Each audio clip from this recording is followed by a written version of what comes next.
Hey there everyone, this is Jeremy, the Music Andy, and we're here today to talk about For the Sake of Bethel Woods from Midlake. Midlake is more of an underground folk band coming from Texas. They are currently a 5-piece group. They just lost a big member in their previous singer, and they've had a new vocalist step up from the previous band. This is their 5th album in their catalog thus far. This time the band is going a lot more on the psychedelic approach, particularly more Neo-Psych. It's a lot more of a modern feeling track. This isn't just particularly psychedelic folk rock as they're known for. There's a lot of progressions going on here, and again, like I said, the more new style of psychedelic music. I'm familiar with this group. I remember hearing the track Roscoe for the first time when I was younger, and I always thought that it kind of sounded like a Radiohead song, or Tom York was on this track as I grew older. Not only did they give me heavy Radiohead vibes from the vocalist, but also just the vocal melodies, a lot more strung out, but obviously it's done in a more folky way. The rhythm sections, particularly the drumming and the bass is a lot more loose, a lot more memorable, a lot more catching, and the drums are, a lot more focused on the hi-hat and just snares and just kind of chopping it up, just like Radiohead does. Just go listen to the track Kingfish Pies and tell me that doesn't sound like Radiohead. It absolutely does. But enough about Radiohead. This is about Midlake, so let's jump straight into this album. Reading on their Bandcamp, they are talking about this album being an album to break bread with, to commune with people, honoring the past and continuing onwards with the knowledge of the past.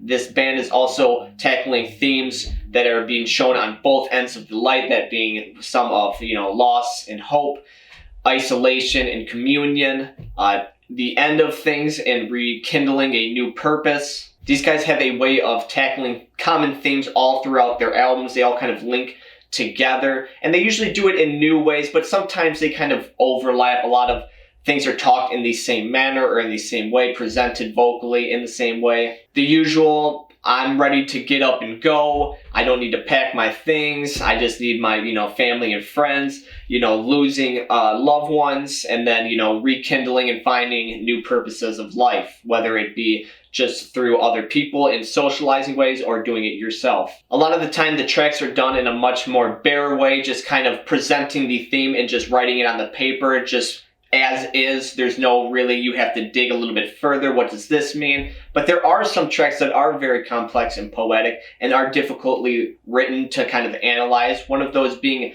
Feast of Carrion. The wordplay and the easygoing nature of this track kind of create a mist-like environment around the lyrics, and of course the context of the lyrics also do that as well. But I don't really think that lyrics are a very big part of Midlake, to be honest with you. I think a large part of that is the instrumentation and the melodies that they're able to create and how they present them and structure them and layer them in tracks. Bethel Woods is a great start off to this album. It's super in your face. It sounds like Radiohead, but luckily enough, the vocals are completely different, so I won't make that comparison. The drums and piano on this are super aggressive, but all the other complementing instruments are a lot more tamed, lush, kind of murky, the guitar being the murky side of the instrumentation. I think that this is a fantastic sound that the band creates, that really energy racing kind of folk music with a lot of progressions and transitions happening, very nice tones. Glistening has an interesting way of progressing throughout the track. It has an immediate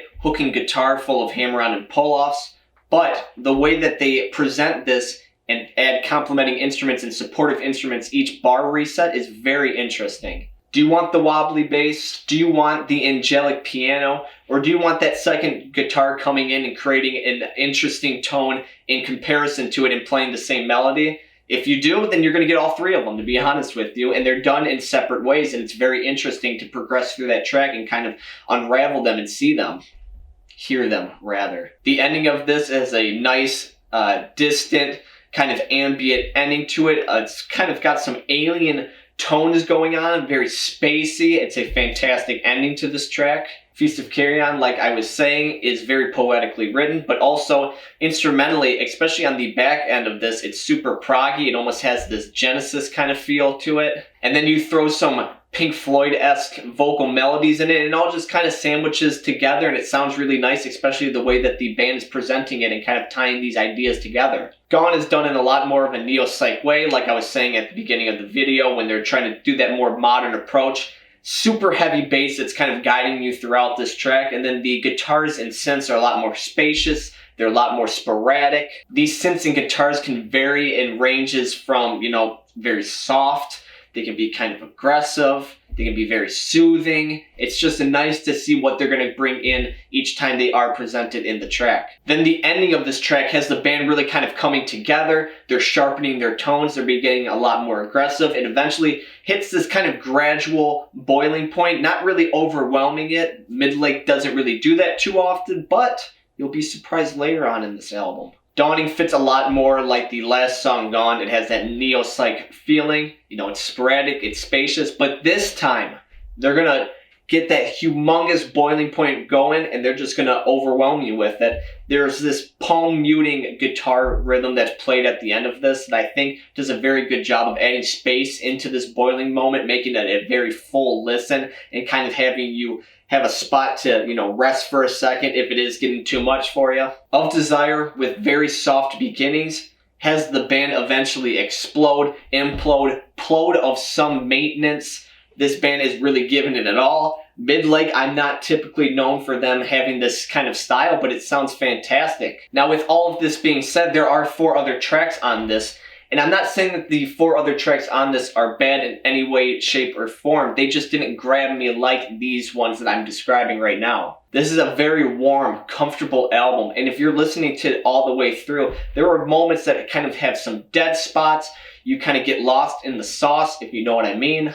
Tracks can kind of bleed into one another, and you're only really knowing it's a new track when it's the start and stop. And even sometimes that doesn't even help it. Exile is a track that kind of just felt a little bit bland to me. It didn't really have anything really having any defining moment, any sound, riff, idea being placed throughout it for me. Noble is a nice sounding track, but it's a bit of a lull. This album has a certain energy building throughout it, and this kind of felt like a dead spot, and it kind of lost a little bit of momentum when I reached this track. Meanwhile, in the end, the final, the other 2 tracks, they're good tracks, they just weren't for me as a listener. Overall, I was pleasantly surprised upon seeing this release and then upon hearing it as well. The band honestly feels a lot fresher. It feels a lot newer, a little bit more unique of a listen than their previous work, and I'm sure that has to do with something with the lineup change happening. And even while maintaining this kind of new freshness, they still have that old sound that Midlake is known for and kind of giving back to the old fans. I'm thinking 7.6 Radioheads out of 10.